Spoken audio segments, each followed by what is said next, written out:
Ashamal maana Oromoo kam jirtu fayyaadha. Adda qoo egaa entina mormiitu jira anaa fi obboleessa koo gidduutti beekumsa moo qabeenyatu caala irratti gaafii qabna. Ati beekumsa moo qabeenya fudhata? An qabeenya caalan jedhi. Qabeenya fudhata? Ani beekumsatu caalan jedha akka mooticha.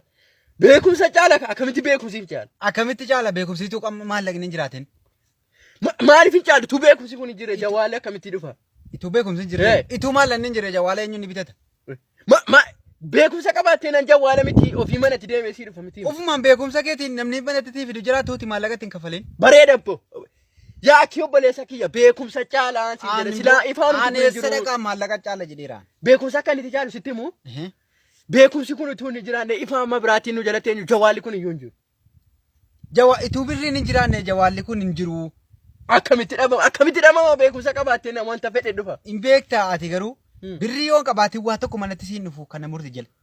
Ilaa argitanii waan inni jedhu laa beekumsa qabeenyatu caalaadha. Beekumsa akkamitti caalu dhabe beekumsi qabeenya caala. Beekumsa caalaa hin jedhe. Gaagaabbo.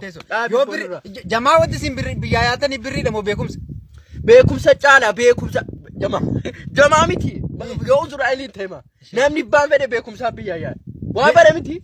Beekumsaan biyyaayyaane birriidhaan biyyaayyaa wallaalaa meeqa kan mana abaa cadaan baratiin dhufee asitti damoosa nyaataaru meeqa birriidhaan damoosuma kana tilmaamuun beektu yoo beekumsa hin qabaanne namni beekumsa hin qabne tokko mindaadhuma isaayyuu isaa bu'uun beeku kana tokko lamaffaa beekumsi kun utuu hin jiraanne jawaalli kun irra hin jiru jechaadha. Kanaafuu qabeenya beekumsa caalaa irratti mormeera kalas.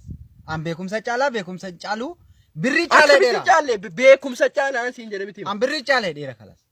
Qabeenya caalaa miti beekumsa caala utuu beekumsi hin jiraanneeti jawaalli nuti irratti taasaa ifaana si gaditti faara kun hin jiru tasgabbaawan akkamitti tasgabbaa itu maallan hin jirre maal nyaatta maal nyaatta utuu beekumsi hin jirre maal nyaatta itu beekumsi hin jirre maaltu hojjetame wanta bitee nyaadha birrii maal bitee nyaadha wanta hojjetame tokko hin jiru beekumsaan hojjetamaan nyaanna tadha asii gada raartu jechaadha akka toora galchaa jirtu kun iyyuu beekumsa sanaan hojjetamee dhufe asmaati toora mana qoo qofa tolaa mitika birrii kootiin asii ganna quruma qofa jire ammaati yaadni kee yaadni kan birrii caala moo beekumsa caala beekumsa caalu birrii caala dheera beekumsi tun jiraanne nyaanna tadha asii ganna qaartu ofanii noo toffataa kun hin jiru ituu birriin hin jiraanne ituu qabeenyi ituu birriin hin jiraanne innuma hin jiru gaagaa appoodhaa binu maal akkam